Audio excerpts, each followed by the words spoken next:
You think you adopted an animal, that you gave it a name, fed it, trained it, but beneath this surface ritual, something else occurred, something older, something sacred. A fragment of your own soul came to live outside you, and it watches you now, not as a servant, but as a mirror. For what is the dog, if not the living symbol of all you have forgotten, the part of you that still remembers how to wait, how to listen, how to act without doubt? In a world that has severed instinct from intellect, the dog remains whole. And so we bind ourselves to it, not because we are masters, but because we are lost. The question is not, what kind of dog do you have? The question is, what part of your soul did it come to return? Stay with me. For you have not merely brought a dog into your house, you have brought the unconscious to your doorstep, and it is watching you, waiting for you to remember. A man walks deep into the forest, alone, but at the edge of the trees, something follows. A dog, not summoned, not tamed, but ever present. The man does not look back, yet the dog does not leave. It follows not because it was trained to obey, nor because it seeks reward, but because it knows something the man has forgotten. That the journey into the unknown must never be walked without instinct. The dog is not merely an animal at the heel of man, it is an archetypal companion, a silent witness to the movements of the soul. In myth, in dream, in ritual, it has appeared again and again, guiding the dead, guarding the gates of the underworld, waiting at the thresholds of consciousness. And yet in our ordinary lives, we call it pet. We give it a name. We place a collar around its neck and feed it on schedule. But this familiarity blinds us. We no longer see what the dog constellates in the depths of our own psyche. Why is it that, in a world saturated with distraction and estrangement, so many turn not to people but to dogs? Why does the presence of this creature evoke in us such deep loyalty, protection, and emotional resonance? Why do we grieve their loss more purely than we grieve most human absences? These are not sentimental questions, they are psychological. The bond between man and dog is not simply evolutionary, it is symbolic. The dog does not only live in our homes, it lives in our dreams. It walks through the architecture of the unconscious with the patience of something eternal. And in that walk, it watches us, not as servant or inferior, but as mirror. It is tempting to believe that we choose the dog, that we sought it out, bought it, rescued it, raised it. But again and again I have seen, both in the symbolic landscape of dreams and in the ritual dynamics of life, that something older occurs. The dog arrives, the dog chooses, and it chooses not arbitrarily, but archetypally. It seeks out the man or woman who has forgotten instinct, who has exiled their animal nature to the realm of the unconscious, and it waits, as all psychopomps do, for the right moment to begin its work. The dog, you see, is not simply an object of affection, it is an emissary of the inner world. It constellates the very forces the modern ego has tried to leave behind: instinct, loyalty, alertness, wildness, death, rebirth. These are the themes the dog awakens, not through lecture or doctrine, but through presence. I have observed in analysis that the arrival of a dog into a person's life often coincides with a subtle psychological shift, an unconscious compensation for something the conscious attitude can no longer provide. The man who has grown too abstract, too distant from his body, finds himself returning to ritual through the daily walk, the feeding, the gaze of the dog. The woman who has learned to mistrust her own instincts rediscovers, through her bond with the animal, the subtle rhythms of intuition and embodied knowledge. The child who has been wounded by human betrayal learns to trust again, not through words, but through the silent fidelity of a creature that waits without judgment. We must be careful not to reduce this to mere psychology in the modern sense, for the dog belongs to a realm beyond pathology and treatment. It belongs to the mythopoetic structure of the psyche. In every culture there are tales of the dog who guards, who guides, who returns from the dead. In Egypt, Anubis weighed the heart. In Greece, Cerberus stood at the threshold of Hades. In dreams, the dog often appears when the soul begins to remember what it once was, before it was shaped by expectation and persona. To own a dog, then, is no trivial act. It is a psychic event. It is the ego forming a relationship, sometimes consciously, sometimes unconsciously, with instinct itself. This is why dogs so often appear in transitional phases of life, after divorce, after death, after crisis. They emerge not to distract, but to ground, not to entertain, but to constellate. In the symbolic economy of the soul, the dog functions as guardian of the threshold. It is a being who knows both the house and the forest, the domestic and the wild. And because it lives in both, it can guide us from one to the other. The dog sits at the edge of the known world and listens to what the human cannot yet hear. It hears the rustling of forgotten instincts. It smells the wind of coming change. It watches not with suspicion, but with readiness. One must ask, what does it mean that in a time of such psychic fragmentation, so many people turn not to priests or therapists or teachers, but to animals for solace? I do not say this to diminish the dog, but to reveal what it represents. The dog carries something of the lost totality, the original wholeness of body, instinct, loyalty, and presence that the human psyche has exiled in its pursuit of abstraction and control. This exploration, therefore, is not about pets. It is not about training, breed, or behavior. It is about projection, compensation, shadow, and soul. It is about what the dog evokes when it looks at us with eyes that do not judge, but do not forget. It is about what part of us returns to the ground when we walk beside it. And it is about what it means to live not above instinct, but in dialogue with it. The dog in your life may be housebroken. It may sleep on the couch or wear a collar with your address on it. But in the symbolic language of the unconscious, it is never tamed. It is always watching. And what it watches is not the world, but you. It waits, not for command, but for recognition. Let us begin. Part 1. The dog as psychic mirror. Across time and culture, the dog has never been simply an animal of the household. It has functioned as a symbolic threshold figure, standing between the known and the unknown, between waking consciousness and the invisible world of instinct. The Egyptians envisioned Anubis, jackal-headed and black, the protector of graves and the guide of souls. In Greek mythology, Cerberus stood at the gate of Hades, a three-headed guardian barring the return of the dead. In both figures, the dog is more than a pet. It is a presence stationed at the border between life and death, between ego and unconscious. These figures are not relics of superstition. They are enduring images, psychic truths expressed through myth. And they reflect something that has not changed. The dog continues to guard what the human psyche cannot yet face directly. To understand what it means to live with a dog, one must see beyond behavior or biology and into image. The dog, in this deeper psychic sense, reflects back to us what we have lost or forgotten within ourselves. A man may bring a dog into his home during a time of outer stability, but inwardly a shift is beginning. He feels disconnected from his body, from natural rhythm, from the tangible world. The dog enters, not to teach, but to embody. There is something ancient in this relationship. The dog, descended from the wolf, lives in two worlds. It retains the wild, the untamed, and yet it chooses to live near us, beside the fire, at the edge of our civilization. And we, in turn, are reminded of something we once were, creatures who moved by instinct, who listened with the body, who sensed danger and loyalty, not through thought, but through being. In dreams, the dog often appears when a reorientation toward instinct is required. A patient of mine once described a recurring dream in which a black dog sat outside his window. It did not bark, it did not threaten, it simply watched. He felt unease at first. Why is it there? What does it want? But as we explored the dream, it became clear. The dog symbolized a part of himself that had been exiled. His instinctual self, vigilant, grounded, loyal, was returning, waiting to be recognized. We often interpret dogs in dreams or waking life through superficial lenses, friendly, protective, dangerous, wild. But from the standpoint of depth psychology, the question is always, what does this animal constellate in the psyche? Why this dog? Why now? The presence of the dog in one's life, particularly in moments of transition, grief, or psychic upheaval, is rarely accidental. It serves as compensation, a symbolic balancing of the conscious attitude. In a world dominated by intellect and abstraction, the dog draws us back into the immediacy of experience. Its needs are basic, rhythmic, bodily, walk me, feed me, touch me. In answering these needs, something dormant in the human awakens.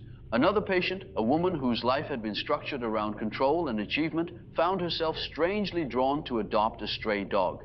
It was, in her words, too big, too messy, too much. But she could not resist the pull. Over time, the dog taught her, without language, how to live in the body again, how to follow rhythm rather than plan, how to listen without interpretation, how to be present without performance. These stories are not about pets. They are about projection and integration. They are about the way the psyche uses outer relationships to express inner needs.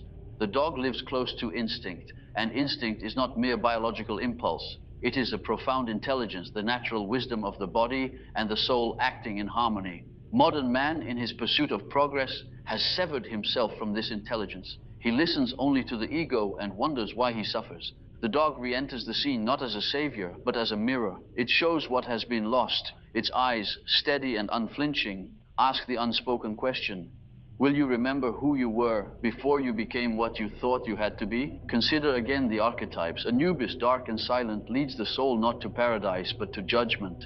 The dog does not flatter, it confronts, it tells the truth, even in silence. Cerberus does not harm unless resisted. He is the reminder that death and descent are necessary passages. In the human psyche, the dog functions the same way. It appears when descent is necessary, when something in the soul must be remembered or reclaimed. And the dog does not speak because instinct does not speak. It acts, it circles, it sits, it stays, it waits. And in this waiting, something profound happens. The human, so accustomed to motion and abstraction, begins to feel the pull of the real, the smell of the earth, the cycle of the day, the fact that hunger comes and must be met, not avoided or intellectualized. The dog is the soul's anchor. When we live only in mind, we float. When we engage the dog, we return to the ground. We must understand, to live with a dog is to enter into a symbolic contract with instinct. It is to admit that we are not above nature, but of it. It is to acknowledge that the psyche is not complete without its animal aspects. In this way, the dog is a guide not upward, but downward, into the body, into memory, into the instincts we have been taught to distrust. To look at the dog beside you and ask not, what do I want from it, but what is it showing me about myself? This is the beginning of symbolic seeing. This is the first step towards psychic integration. The dog does not demand interpretation. It asks only to be seen. And in seeing it truly, we begin to see ourselves. Part 2, the projection of the shadow onto the dog. The ego, ever invested in maintaining a coherent image of itself, casts outward all that it refuses to acknowledge inwardly. This psychic process, which I have called projection, is not a fault, but a necessity, until the soul is mature enough to endure the full burden of its own reality. In this, the dog becomes an unwitting bearer of the human shadow, the guardian of traits exiled from conscious life. It is common for individuals to believe they are in control of their lives, rational, refined, civil. Yet within them live the impulses they condemn: rage, longing, instinct, primal hunger. These they assign to the world outside, often to those closest to them. But in more subtle ways, they assign them to animals, most vividly, to their dogs. The dog's bark, unpredictable temperament, untamed hunger, these often irritate the owner, not because of the dog itself, but because of what it represents. The psyche, perceiving in the dog a mirror of the repressed, responds with irritation, over-control, or strange forms of idealization. Consider the man who cannot bear to hear his dog growl. He reprimands it sharply, not because of danger, but because the growl evokes something in himself he does not permit: assertiveness, boundary, animal force. Or the woman who insists her dog loves everyone, using the animal's exaggerated friendliness to cloak her own fear of conflict. In both cases, the dog is not merely a pet. It is the vessel of their disowned truth. In one patient, I observed a compulsion to train and discipline his dog to perfection. "She must obey me in all things," he said with pride. Yet in dream work, a different picture emerged. Recurring images of chaotic landscapes, wild animals, and explosive emotions. His waking life was ordered, his inner world repressed. The dog's natural chaos had become the battleground upon which his unintegrated shadow played out. He was not training the dog, he was trying to dominate himself. The unconscious does not remain silent. When instinct is repressed in waking life, it will speak in dream and symptom. Many people dream of being chased, bitten, or overwhelmed by dogs. These dreams are not about external threats. They are the psyche's dramatic attempt to reintegrate what has been disowned. A snarling dog in a dream often symbolizes instinct unclaimed. The question is not, why did the dog attack, but what part of myself is demanding to be heard? In another dream, a young woman found herself locked out of her home while a large muddy dog waited at the door. She feared it, though it did not attack. As we explored the image, it became clear the dog represented her own capacity for passion and vitality, rejected early in life due to rigid moral constraints. The locked door was the boundary of repression. The dog waited, not to harm her, but to re-enter her psychic home. There is profound symbolism in the fact that dogs are both feared and beloved. They are closest to the human in the animal kingdom, and yet they retain the scent of wilderness. They live in our homes, yet they dream of the chase. In this duality, they resemble the shadow itself, familiar, loyal, but never quite domesticated. The shadow is 90% pure gold. This means that within what we reject lie not only dangers, but treasures, instinctual powers that can enliven the personality when brought into consciousness. The dog, carrying this projection, may thus symbolize not only what we fear, but what we most need. To reclaim the projection from the dog is no simple task. It requires the willingness to see the animal not only as a creature of service or sentiment, but as an image, a living representation of what is missing or disavowed within. This seeing must be free of sentimentality. The dog is not a cartoon of loyalty or love. It is also defiance, hunger, ferocity. We must ask, what does the dog awaken in us? What moods arise in its presence? Do we feel calmer, more grounded? Then perhaps it constellates our neglected capacity for presence. Do we feel frustrated or overwhelmed? Then perhaps it stirs our disowned chaos. In either case, the dog reveals more about the owner than it does about itself. In the writings of the mystics, the animal was often an image of the soul's hunger for the divine. Saint Roch is said to have been fed by a dog during his exile, an image of instinct nurturing the suffering self. This same pattern plays out in the modern psyche. When the ego is wounded, lost, or exiled, it is often the instinctual, animal part of the psyche that brings sustenance. But if the ego refuses to listen, if it continues to project rather than integrate, then the dog may turn. Not in waking life, but in dreams, in moods, in symptoms. The shadow dog bites, and the pain is not physical, it is psychic. Depression, rage, apathy, all these may arise when the soul's instinctual companion is ignored. Thus, we return to the symbolic truth. The dog is not simply a creature by your side. It is a reflection of what you have not yet claimed. To own a dog is to live beside your own shadow. To train it well is not to dominate, but to enter into dialogue. To see it clearly is to begin to see yourself. The dog waits, loyal, watchful, patient. The question is whether you are ready to stop projecting and start seeing.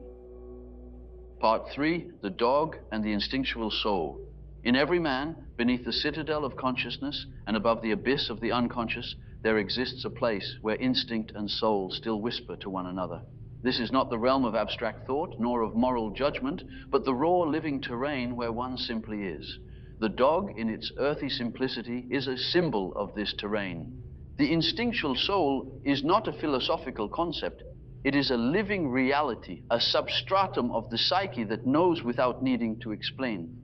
It breathes, it senses, it moves with rhythms older than language. And it is this realm, neglected by modern man, that the dog reawakens.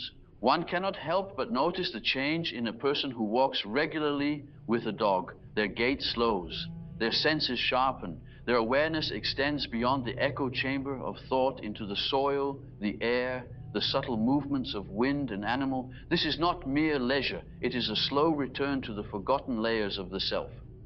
I recall a patient, a woman whose life had become a prison of schedules and screens. Her dreams were gray, her affect flat. She said she had lost all sense of joy. At the insistence of her daughter, she adopted an old shepherd dog. She was reluctant, but something in her yielded. Over weeks and months, her walks became rituals. She began to notice the smell of the forest, the moods of the sky. She began to speak less and feel more. One day she came to me and said, "I think my dog is teaching me how to pray." What she meant was this: the dog was reintroducing her to the instinctual soul. Instinct, in analytical psychology, is not to be equated with animalistic impulse. It is the encoded wisdom of the organism, the invisible guidance system by which life preserves itself. The modern ego, in its hypertrophied emphasis on control, often fears instinct. It mistrusts what cannot be explained or measured. And yet, instinct is not an enemy of consciousness. It is its foundation. The dog, in this symbolic schema, is the image of instinct made visible. It is not wild like the wolf, nor tamed like the machine. It exists at the threshold. It sleeps in the house, but dreams in the forest. It obeys, but only to a point.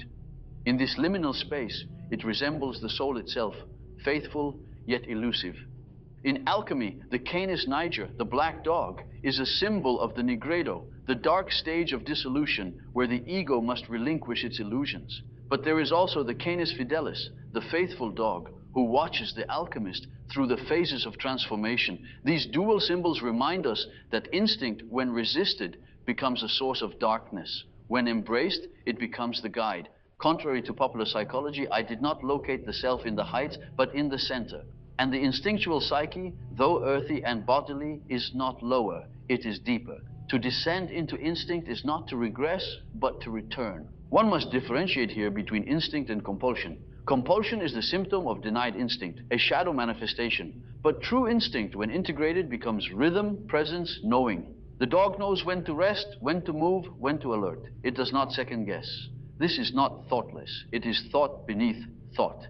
In psychological types, I describe the four functions of consciousness: thinking, feeling, sensation, and intuition.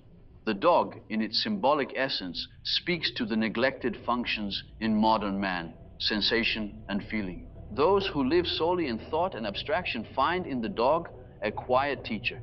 It does not analyze, it experiences. It does not speak, but it communicates. Through it, one learns to return to the body, to sensation, to the felt world. And what of dreams? The appearance of a calm dog often marks a turning point in inner work. It signifies not comfort, but coherence, a harmony between ego and instinct. A patient of mine, after years of turmoil, dreamed of sitting in silence as a golden dog lay its head on her knee. She wept upon waking.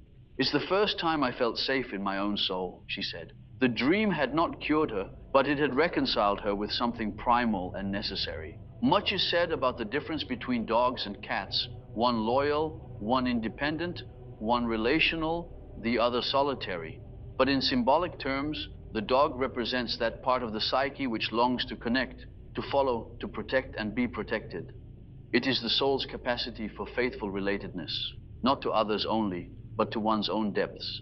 In Greek myth, the dog accompanies the hero into the underworld. It is the one who sees in the dark, who hears the movement of ghosts. To have a dog is to acknowledge that one is not alone, even in the descent. This is why, in times of grief, illness, or transformation, many people turn instinctively to animals, not for distraction, but for reorientation. The animal grounds the psyche. It demands presence, not performance. In this, the dog becomes not just a companion, but a bridge between the world and the soul, between mind and body, between what one knows and what one still remembers. The dog cannot be idealized. It bites, it demands, it disobeys. But so too does the soul. If one can learn to walk with a dog, to listen to its rhythms, to respect its silence, to enter into its world, one begins to walk also with the deeper parts of the self. Part 4, the dog and the child archetype. The dog and the child speak the same language, not of words, but of essence. Their eyes do not calculate, they reflect. Their responses are not rehearsed. They arise from immediacy. And it is precisely this immediacy, this proximity to the ground of being, that unites the psychic reality of the dog with what I have called the child archetype, the original image of the self before fragmentation. The archetype of the child is not mere sentimentality. It is one of the most profound symbols of the psyche's longing for wholeness. In the child lives both the beginning and the potential for completion. And just as the child is closer to the unconscious, more open to the totality of psychic life, so too is the dog an emissary from this region of soul. It does not pretend. It does not separate its instincts from its being. It is. One sees this resonance in myth. Take the example of Odysseus and Argos. When Odysseus returns home, no one recognizes him, not even his wife. But his old dog Argos, nearly blind and near death, lifts his head at the sound of his master's voice, and in that moment recognizes the true self beneath all disguises. This moment is more than narrative, it is archetypal. It tells us something vital about recognition. that what is essential in us is seen not by society, nor even by our family, but by that which has remained loyal to the soul. Argos, in this case, is not merely a dog. He is the psychic organ of memory, of instinct, of truth. His death upon recognition is symbolic. The task of guarding the memory of the self is complete. The ego has returned from its wanderings and is remembered by its deeper essence. In psychological terms, the dog often appears in dreams during times of transition, especially when the inner child has been neglected or repressed. A patient once described to me a recurring dream in which she walked through a barren town, followed always by a wounded dog. She tried to ignore it, to outpace it, but it limped behind her, unceasing. Over time, she came to see that the dog represented a part of herself left behind, her playful, instinctual, vulnerable child self that she had discarded in the name of adulthood. It did not accuse her. It simply remained. In the Red Book, I wrote of animals and children as mediators of the unconscious.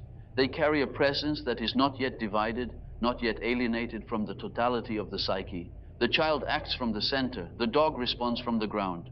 Both are uncorrupted by abstract ideals, and in this they show us what we have lost through adaptation to society and the inflation of the ego. But let us not make the mistake of romanticizing the child. The child is vulnerable, chaotic, demanding, and so is the dog. These figures do not serve the ego. They summon it into dialogue. They do not flatter us. They challenge us. They require us to descend, to return, to remember. One might also consider the numerous accounts in mythology and folklore where children are protected by dogs. These are not just tales of loyalty. They are symbolic reflections of the psyche's internal guardians. The dog in these stories does not simply guard the child. It guards the purity of becoming, the seed of transformation, the path not yet taken. When an adult bonds deeply with a dog, there is often an unconscious reunion with this lost dimension. The playful interaction, the wordless understanding, the shared silence, all are rituals of reconnection. The dog draws the individual out of abstraction and into presence. It invites the return of affect, spontaneity, and simplicity. These are not regressions, but necessary restorations. There is a kind of grief that appears in therapy when the patient recognizes that they have not only forgotten the child within, but also banished its companions. The animals they loved, the imaginations they trusted, the instincts they honored, all were sacrificed at the altar of adaptation. But the psyche does not forget, and so the dog appears again, not as nostalgia, but as a reminder. To encounter the dog in this symbolic sense is to encounter the question, what part of me have I left behind in the pursuit of who I thought I must become? And further, what would it mean to turn around, to walk not ahead of the dog, but beside it? In some dreams, the dog is wounded. In others, it is wild and cannot be tamed. In still others, it guides the dreamer through landscapes of ruin or wonder. Each image must be interpreted in its context, but in every case, the dog is never neutral. It demands recognition. It evokes a feeling. It pulls at the forgotten threads of life. Consider also that children and dogs both dwell close to death. This is not morbidity, it is symbolism. In ancient cultures, the dog was often the guide to the underworld. It stood at thresholds. It accompanied the soul into mystery. Children, too, stand at the beginning, before the world has been fully constructed. They have not yet forgotten what the adult psyche spends a lifetime unlearning. To walk with a dog, then, is not to possess an animal. It is to enter a rite. It is to engage with a psychic process that reaches far beneath the veneer of modern identity and touches the ancient ground from which identity once emerged. It is no accident that patients, upon entering a deeper phase of analysis, often begin to recall childhood pets with great emotion. The memory is not of the animal alone. It is of who they were when they loved without performance, when they felt without guarding, when their instincts had not yet been judged or silenced. The animal becomes the key to the inner child, not the sentimental child of surface emotion, but the archetypal child who contains the seed of transformation. In symbolic terms, the dog is the one who stands beside the child as he crosses the threshold into the unknown, not as a protector in the conventional sense, but as a companion who remembers the way back to the self. And so, in this part of the journey, we understand to walk with a dog is to walk not only with instinct, but with the memory of who we once were, before forgetting, before adaptation, before exile from the center. Part 5, Dreams of Dogs. the symbol in the night.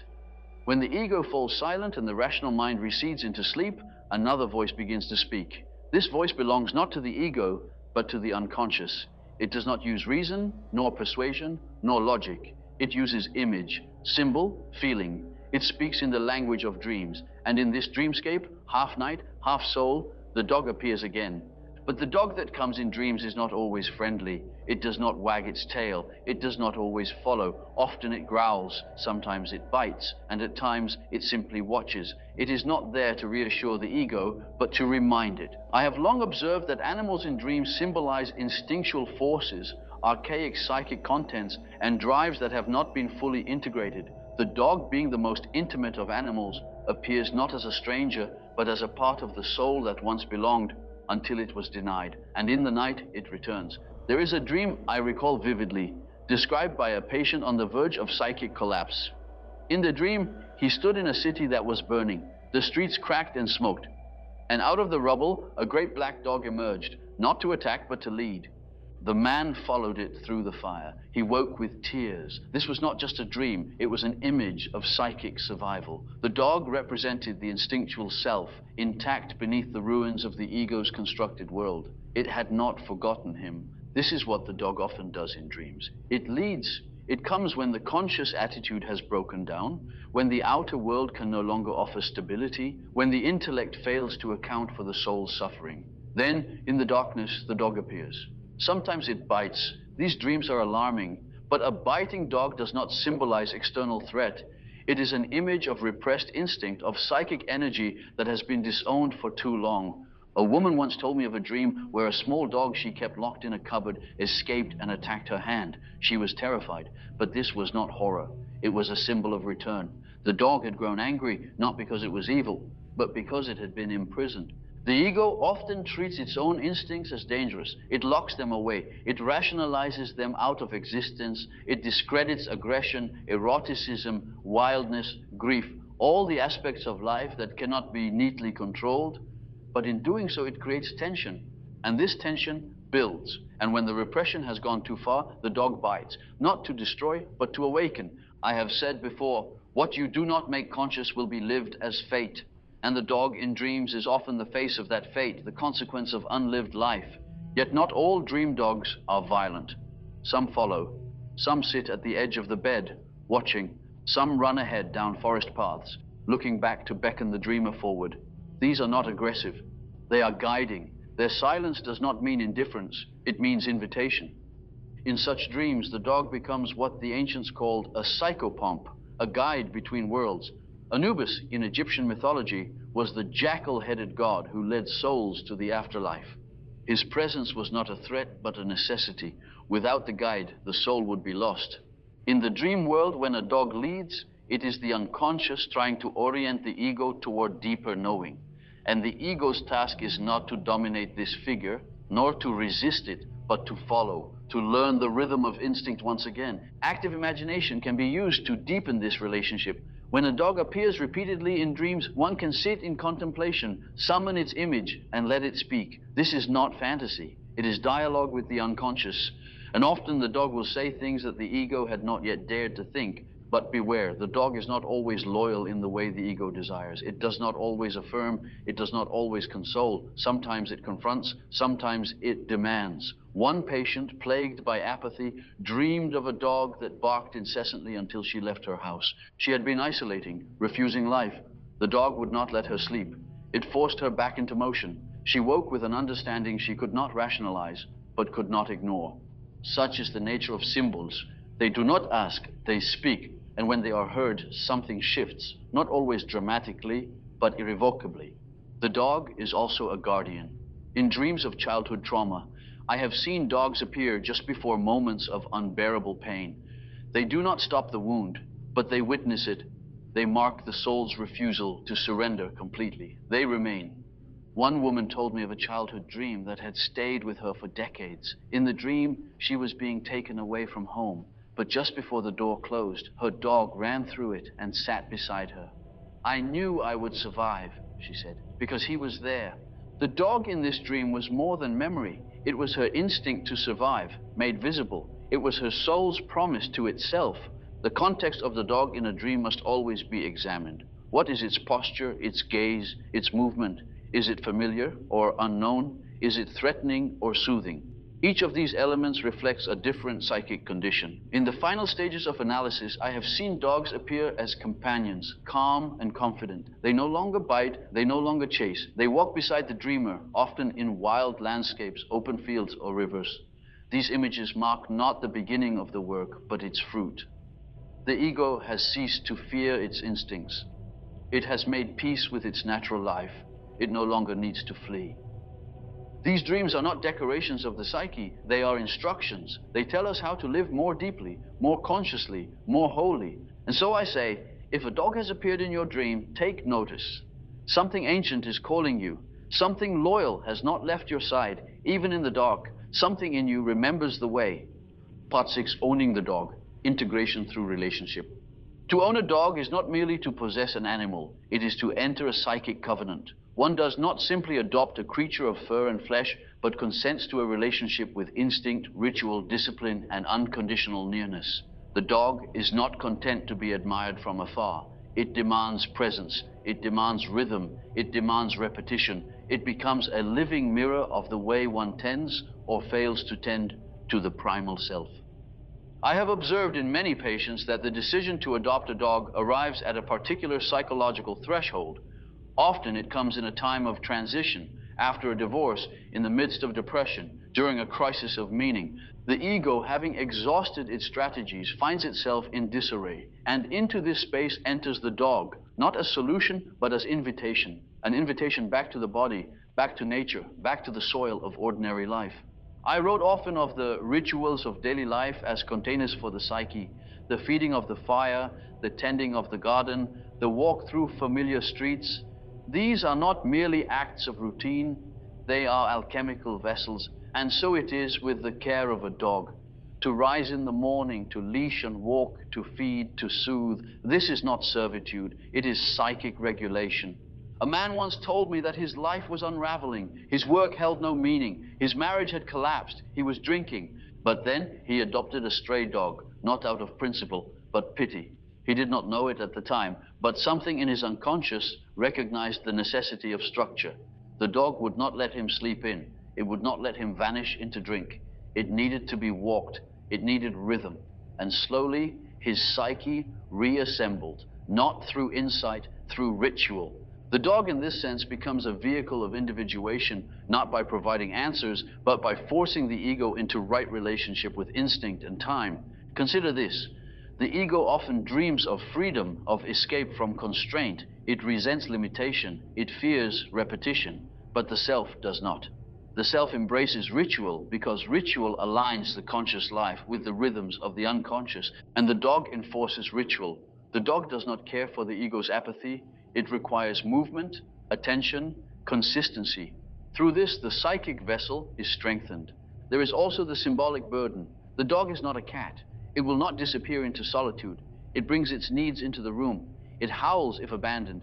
It tears at the door if ignored. The ego must respond, and in responding, it is drawn out of its self-absorption into relation. This is especially significant in an era where the self has been silenced beneath digital abstraction and mechanized living. The dog reintroduces the necessity of the flesh. Its body breathes, hungers, ages, it bleeds, it loves. It reminds the owner that life is lived not through image, but through touch. I recall a young woman in analysis who was paralyzed by indecision. She could not act. Every choice felt freighted with meaning. Her dreams were filled with endless crossroads. But then, uncharacteristically, she adopted a dog. It was a mistake, she said at first, too much work. But what happened was this. The dog bypassed her neurotic hesitation. It needed food, it needed walks, it needed warmth, and so she acted, not out of certainty, but necessity. The paralysis broke, not because she had figured out the meaning of life, but because she had become responsible for life itself. I spoke often of symbols as living facts. A symbol is not an abstraction. It is a reality that participates in both the personal and the universal. And the dog, when owned with awareness, becomes such a symbol. It lives and dies. It teaches loyalty. It teaches grief. It cannot be endlessly idealized, for it will disappoint. It will make messes. It will sicken. It will age. And in this, it teaches the ego how to love something mortal. This is no small task. For the modern ego, ensnared in illusions of perfection and performance, to care for an imperfect creature is to begin to accept imperfection in the self. The dog drools. The dog whines. The dog requires. So too does the soul. Let us not forget that the archetype of the helper, the servant, the loyal companion is not only mythic, it is essential. Without it, the hero perishes. In countless stories, the dog appears not as protagonist, but as the one who ensures the journey continues. Think of the fool's dog in the tarot, leaping at the edge of the cliff. Think of the faithful Argos who waits for Odysseus to return. Think of the silent companions in countless epics, unnamed yet essential. The dog is this archetype in flesh. It will not make the journey for you, but it will walk beside you. And in this walking, you become someone capable of continuing. One more case. An elderly man, nearing the end of his life, told me something I have never forgotten. "I have buried 2 wives," he said. "I have outlived 3 children. But the only time I have wept without shame was when I buried my dog." This was not sentimentality. It was the soul mourning its companion, the one who had walked with him through the long twilight, the one who had asked for nothing but presence. So what does it mean to own a dog? It means to be in relationship with your own instinct, to create a rhythm of care, to accept mess, to accept loyalty, to accept grief. It means to acknowledge that something in you will never be civilized, that something in you still howls at the moon, and that something in you deserves to be fed, walked, honored, not explained. To live with a dog is to live with a mirror of your own soul, not the polished mirror of the ego, but the wild, breathing mirror of the self. Part 7, the dog and the self, the return to wholeness. At the end of all our reflections, after the theories, the projections, the myths, the symbols, we return to the first image, a man walking into the forest, a dog at his side. This is not an image of dominance nor sentimentality. It is not the domestication of instinct, nor the glorification of loyalty. It is a vision of balance, of wholeness. The forest represents the unconscious, vast, unknowable, sacred. The man enters not as conqueror, but as seeker, and beside him walks the dog, the guide who knows what the ego does not, who sees what the eye cannot, who hears the murmurs of the deep psychic wilderness. This is the relationship between the conscious mind and the instinctual self. It is not hierarchy. It is not ownership. It is companionship. In many of my dreams and those of my patients, the dog appears at the threshold moments, at death, at loss, at spiritual rebirth. This is not coincidence. The dog is psychopomp. It walks between the worlds. In Egyptian myth, Anubis guided souls into the afterlife. In Greek tradition, Cerberus guarded the gates of Hades. These are not random associations. They speak to a psychic truth. When the ego dissolves, the dog remains. I recall one patient, a quiet man who had spent his life in abstraction, thought, and sterile success. His dreams were barren, his relationships shallow, but near the end of our work, he began dreaming of a dog, at first distant, then closer. In one dream, the dog licked his hand. In the final dream, the dog walked beside him through a ruined city. He told me he had never wept for a dream before. He did not know what it meant, but I did. His psyche was no longer alone. You see, the self is not a concept. It is not the idealized version of yourself that you imagine when all your flaws are corrected. The self is the totality of your being. It includes your history, your instincts, your wounds, your desires. It is both the human and the animal in you. It is the one who knows what the ego forgets. The dog in this symbolic landscape is not a pet. It is a soul image. It is the representative of that which endures, that which remains loyal even when all else is lost, when the ego has failed, when the masks have fallen, when the personas are exhausted. The dog does not leave. I wrote in the Red Book of Animal Guides inner companions and voices that emerge from the depths of the soul. He did not dismiss them as fantasies. He honored them as messengers, as symbols of the self emerging through the language of the unconscious. These figures often came as animals: lion, serpent, bird, dog, not because they were lesser, but because they were closer to what is timeless. There is a moment in individuation where a person stops striving to become something and begins to walk in rhythm with what already is. This is the dog's lesson. The dog does not ask who it should be. It is what it is. It acts without shame. It loves without reason. It remains. To own a dog and see it as a mirror, not of your persona, but of yourself, is to begin the long work of walking beside your instincts without needing to conquer them. To stop forcing the unconscious to perform tricks for the ego's applause. To accept that some parts of you are wild, loyal, mortal, and mysterious, and that these parts are not obstacles to enlightenment, but pathways toward it. There is a terrible arrogance in the modern psyche that believes the soul must be silent, that reason must rule, that the animal within must be tamed or ignored. But this arrogance breeds neurosis, fragmentation, despair. The unconscious does not vanish when denied. It becomes rabid, it bites. But when walked, when fed, when honored, it becomes your guide. In the final analysis, what your relationship with the dog reveals is your relationship with yourself. Do you feed it or starve it? Do you listen when it growls or scold it into silence? Do you walk with it daily or pretend it does not need you? This is not about pets. This is not about breed or behavior. It is about whether you have made peace with the part of you that cannot be explained. When a dream shows you a dog, take note. When a dog appears in your life unbidden, pay attention. Something in you is trying to return, something loyal, something fierce, something essential. We live in a time that pretends to have evolved beyond instinct, beyond nature, beyond need. But the psyche does not evolve by forgetting its roots. It evolves by integrating them. And the dog is the root that walks beside you. It is the symbol of the instinctual self that will not abandon you even when you abandon yourself.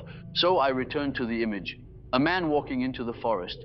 The forest is the unknown. The forest is the soul. The dog is with him. Not because he commands it, but because something in him has finally listened. The journey of individuation is not toward separation from nature, but toward reunion, not toward transcendence, but toward embodiment. And in this, the dog is the most faithful teacher. You were not meant to become perfect. You were meant to become whole. And sometimes to become whole, you must first learn how to walk beside a creature that knows no language but love.